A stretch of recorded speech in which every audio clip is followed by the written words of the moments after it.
बिस्मिल्लाहिर्रहमानिर्रहीम। अस्सलाम वालेकुम। उम्मीद है मेरे सब प्यारे व्यूवर्स खैरियत से होंगे। ये ताज किचन और मैं हूँ उज़्मा साजिद। जो मेरे चैनल पर नए हैं वो जल्दी से मेरा चैनल सब्सक्राइब कर लें। आज मैं अपने सीक्रेट तरीके से बनाने जा रही हूँ पकोड़े, आलू वाले पकोड़े और ये मसाले वाले पकोड़े। बहुत मज़े के होते हैं, ज़रूर घर में ट्राई कीजिएगा। तो चलिए स्टार्ट करते हैं। इसके लिए हमें चाहिए 1 प्याली बेसन और आधा प्याली मैदा और 3 से 4 चम्मच कॉर्नफ्लोर। ये इसको आपने अच्छी तरह सबको छान लेना है और इसमें 2 चुटकी जाएगा बेकिंग पाउडर। बेकिंग पाउडर का फ़ायदा ये होता है कि एक ही तो ये आलू को जल्दी गला देता है और फिर इससे पकौड़े भी थोड़े से फूल जाते हैं। अजवाइन 3 से 4 चुटकी, इसको हाथ पे क्रश करके आप इस तरह से डाल दें। और दही 3 से 4 टेबलस्पून, मैं कम डाल रही हूँ। अगर आप चाहें तो सारे का सारा बैटर जो है आप दही से बना सकते हैं। मैं इसमें थोड़ा सा पानी भी ऐड कर रही हूँ। अच्छा, तो बैटर जो है वो मैं सख्त रखूँगी, क्योंकि अगर नरम रखा तो वो आलू पे चिपकेगा भी नहीं और जब हम ऑयल में डालेंगे तो सारा बिखर जाएगा। तो बैटर जो है जितना सख्त होगा ना उतना ही अच्छा होगा कि आलू पे जो है वो चिपका रहेगा, लगा रहेगा और बिखरेगा नहीं। सख्त सा बनाना है।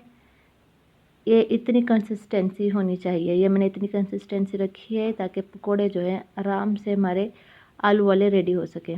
बड़े क्रिस्पी से बनते हैं मैदा और कॉर्नफ्लोर डाल के। अच्छा जी, ये देखिए मैंने आलू गोल कटिंग करके पानी, नमक मिले पानी में डिप करके रखे हुए हैं।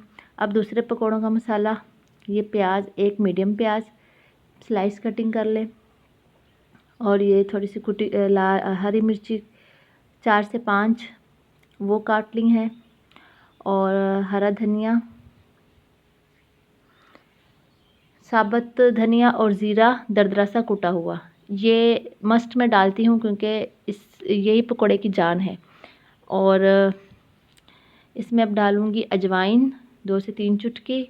अजवाइन का ये फ़ायदा होता है कि पकोड़े गैस वगैरह नहीं करते। और ये कुटी हुई लाल मिर्च 2 टीस्पून, नमक 2 टीस्पून,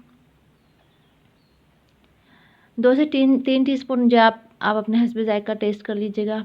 और पिसा हुआ धनिया 1 टीस्पून, पिसा हुआ ज़ीरा 1 टीस्पून और हल्दी हाफ़ टी स्पून। ये सब डालकर अब मैं इसमें वही बेसन 1 प्याली, मैदा आधा प्याली और कॉर्नफ्लोर जो है वो 3 से 4 टेबलस्पून,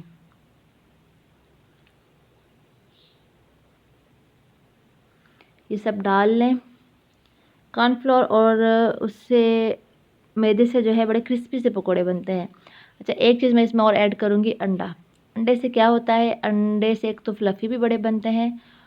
और ये 3 से 4 टेबलस्पून दही के डालूँगी और इसमें थोड़ा सा पानी। इसको अभी बैटर सख्त रखना है क्योंकि फिर इसमें आलू भी होते हैं और प्याज भी होते हैं, तो वो अपना पानी छोड़ते हैं। तो फिर ये बाद में पतले से पतला होता जाता है, एंड में तो बिल्कुल ही पतला हो जाता है। तो आप थोड़ा सा सूखा बेसन या मैदा वगैरह रख लिया करें ताकि जब ये पतला हो तो आप इसमें और ऐड करके इसको गाढ़ा कर सकें।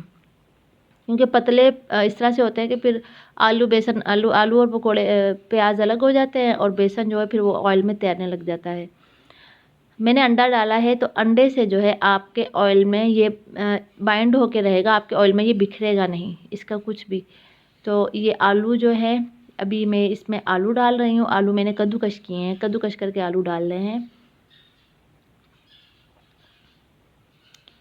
कद्दूकश करके आलू डाल लें और इसमें 1 से 2 चुटकी जो है बेकिंग पाउडर वो भी डालना है। ये मुझे थोड़ा पतला लग रहा था तो मैंने इसमें मैदा और डाल दिया।